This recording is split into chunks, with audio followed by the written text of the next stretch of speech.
late at night. The waters of Southeast Asia were unnaturally calm. Small waves tapped against steel hulls, while distant ship lights moved across the dark horizon.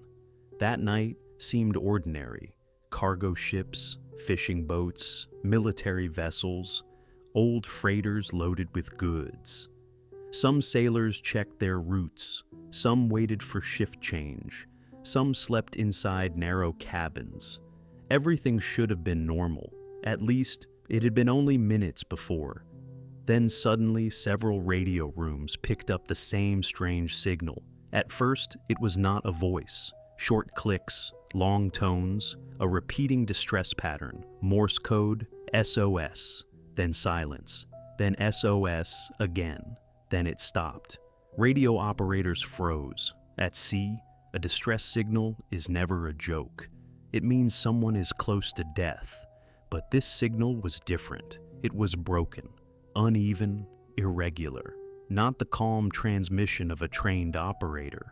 It sounded like someone striking the key with shaking hands, as if they were looking behind them, losing control, running out of time. One tone came late, another wavered. The signal kept stopping. Whoever was sending it was in serious trouble. Then it stopped completely. Silence filled the room. The men looked at one another. Was it fire? A collision? Pirates? But the real horror had not begun yet. Moments later, a voice came through the static. A man, breathing hard, shaking, terrified. Then he said, "All officers, including the captain, are dead." The room went still. Seconds later, he spoke again. "They are lying in the chart room and on the bridge. Possibly the whole crew is dead." This was not a call for rescue. It was a message from inside a nightmare. Then one final sentence came through, in a weaker voice. "I am dying." The signal ended. It never returned. When rescuers reached the ship, it was still floating, completely intact. But everyone on board was dead. No wounds, no blood. Only faces frozen in absolute terror. Soon after, the ship exploded and disappeared beneath the sea. Its name was the Ourang Medan, and to this day, no one can explain what happened.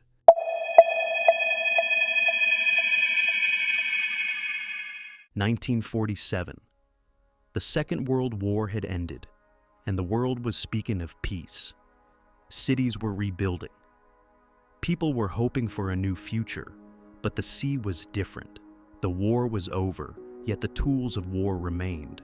Military cargo, ammunition, chemical supplies, explosive materials, goods that were never meant to appear on official records, and ships still moved them quietly through dark trade routes, especially in Southeast Asian waters, a region filled with confusion, profit, and silence. Near the Strait of Malacca, one of the busiest sea routes on Earth, merchant ships passed by day. Unknown vessels moved by night. This was not an age of satellites or live tracking. Some ships had unclear registration. Some had no records at all. Some seemed to exist only in rumor. And on those waters, there was one ship, the Ourang Medan, a name without a clear history. No confirmed nationality, no verified cargo, no certain port of departure, no confirmed destination. Even now, its identity remains uncertain. But one fact remains. Someone aboard that ship sent a final distress call. Before the voice transmission, there was Morse code, SOS, short and long bursts of signal. Some nearby ships and coastal stations reportedly received it, but the rhythm was wrong. It was unstable, uneven, nothing like the clean pattern of an experienced operator. It sounded like someone afraid, someone gasping for breath, someone whose body was beginning to fail. 3 short taps, one long tone, a pause, then another broken tap. The operators knew immediately. Something was wrong.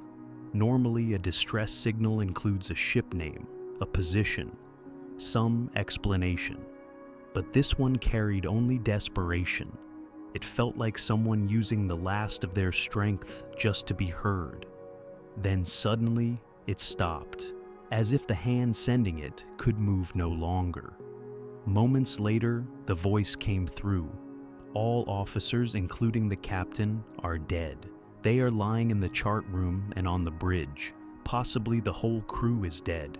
He never asked for rescue. He sounded like a man who already knew it was too late. Then came the final words, "I am dying." After that, nothing, no sound, no signal, no reply. The Ourang Medan itself is strangely absent from clear records. Its registration is uncertain, its cargo is unknown, its nationality is debated. That is why some believe it was never an ordinary ship. Perhaps it carried something hidden, something illegal, something dangerous. In the chaos after war, such ships were possible, which makes its final transmission even more disturbing. A nameless ship, a forgotten crew, and a radio message saying, everyone was dead. Among the ships that received the signal, one vessel was closest, an American merchant ship. Its name was the Silver Star. The crew changed course immediately. Someone might still be alive. Someone might still need help. They sent repeated radio calls. Ourang Medan, respond, no answer. They tried again. Ourang Medan, report your condition. Still nothing, only static and wind. The radio room grew tense. A ship that had begged for help had gone completely silent. That was never a good sign. If anyone were alive, some signal should have come back. But the sea remained quiet. Then at last, through the darkness, a shape appeared on the horizon. It was the Ourang Medan. The vessel was still afloat. Not listing, not burning, no major visible damage. From a distance, it looked like an ordinary freighter that had simply stopped moving. But as they came closer, something felt wrong. It was too quiet. No figures on deck, no movement, no waving arms, no cries for help. It floated like a living ship, but it felt already dead. The rescue team from the Silver Star moved alongside carefully. The closer they got, the heavier the silence became. Normally, a distressed vessel shows signs of life. People run to the rails, they wave, they shout, they beg to be saved. But this ship did nothing.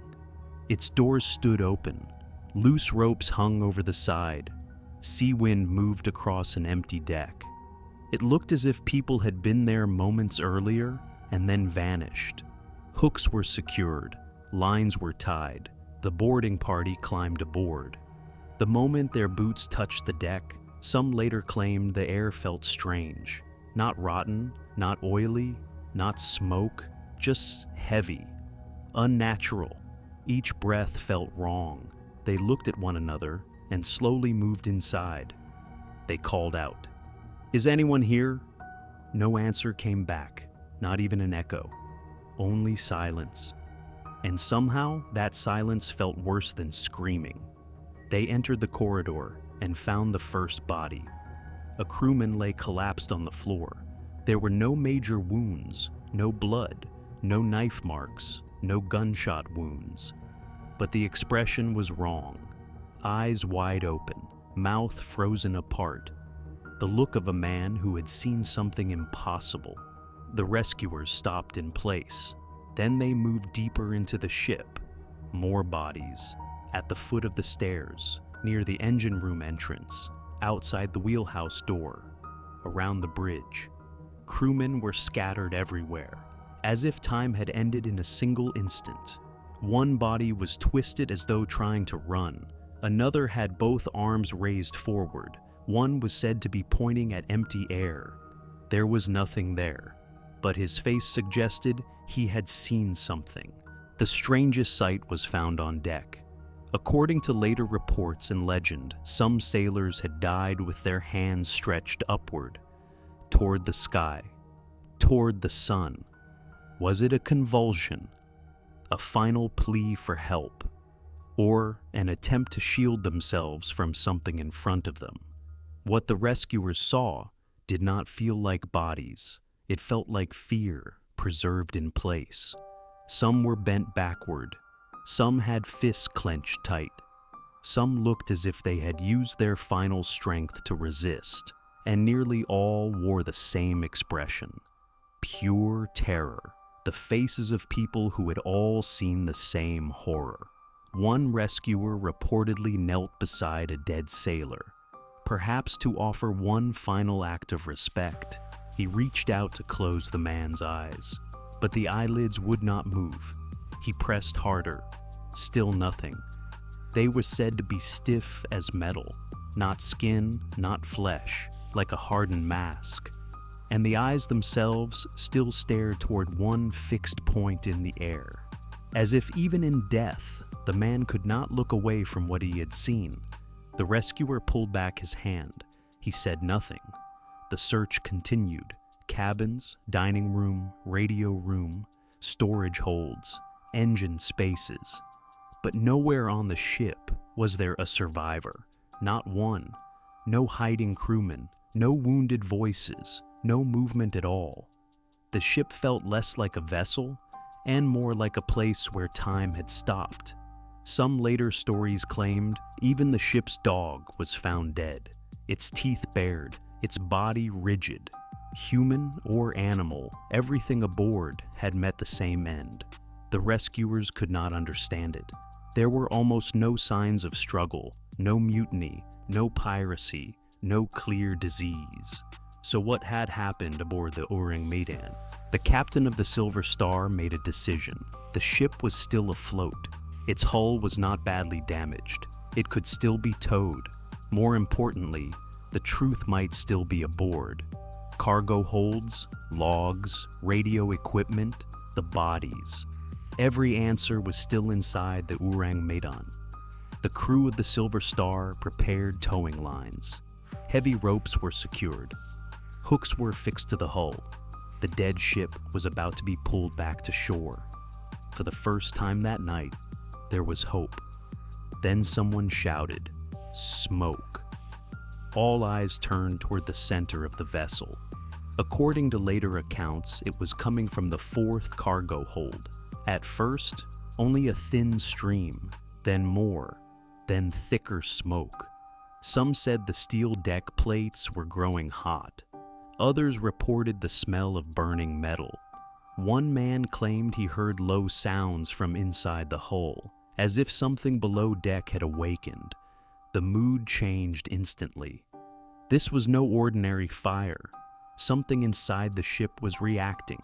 Cargo, gas, heat, pressure. Anything could have been building below. The captain gave the order: abandon ship. The boarding party rushed back. Men who had been examining bodies, men searching logs, men checking compartments. All ran for the deck. The smoke grew heavier. Heat was rising fast from the fourth hold. The last rescuer leapt back onto the Silver Star.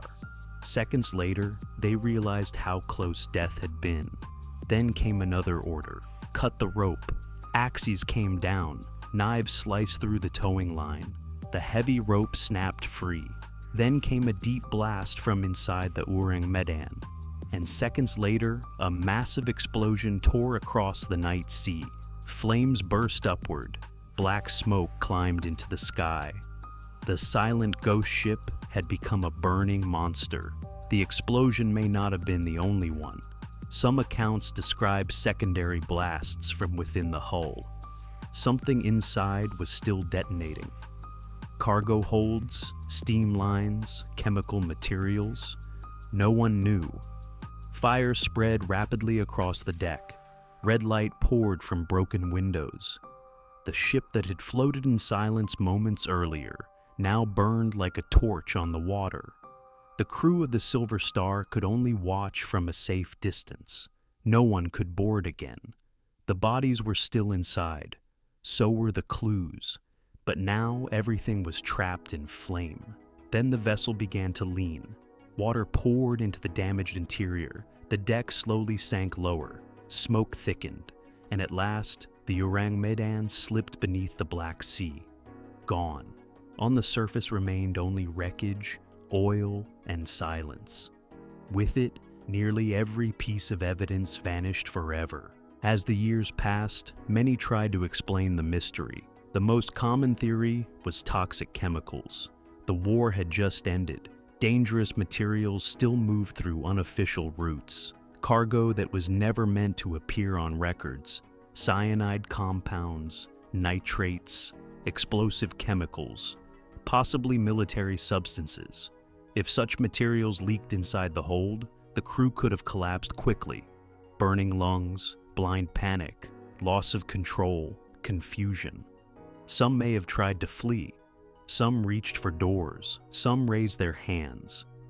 If heat later built up, the explosion would also make sense. It is the most practical explanation. But one question remains. Why were so many faces frozen in terror? Another theory is carbon monoxide poisoning. A gas with no color, no smell, no warning. An engine failure or a ventilation problem could have filled the ship. Headaches, disorientation, hallucinations, unconsciousness. That explains the lack of wounds, but again, it leaves questions. Why were some bodies pointing at empty space? Why were others reaching upward? Why did the final radio operator sound certain of his death? I am dying. He sounded less like a sick man and more like a man watching something approach. Others believe the ship itself was suspicious from the beginning. Its registry is unclear, its nationality uncertain, its cargo unknown. Perhaps it was carrying something illegal, something secret, something that could not be acknowledged publicly. In the chaos after war, such vessels were entirely possible. If disaster struck, records may have been buried with it. Some researchers go further. They believe the entire story may be legend. No fully confirmed registration. No definitive accident report. The tale spread later through newspapers and magazines. Perhaps a small real event was exaggerated. Perhaps several sea stories merged into one.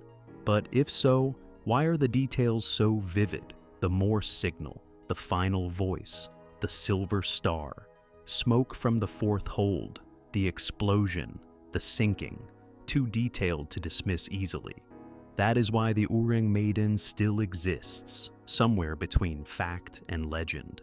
The most frightening figure in this story is not the dead crew.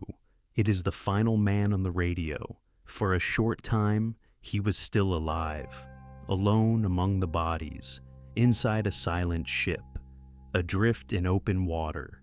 He may have seen the captain collapse. He may have seen the bridge fall silent. He may have watched one crewman after another stop moving, and he knew he was next. So he reached for the radio and told the world, all officers, including the captain, are dead. I am dying. Why was he so certain? Was his body failing? Was he choking? Was his vision fading? Or had he seen something no one else could explain?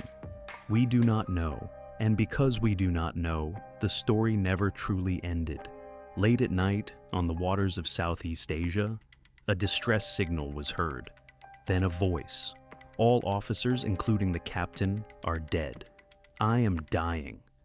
When the Silver Star arrived, the Ourang Medan was still floating. But everyone aboard was dead.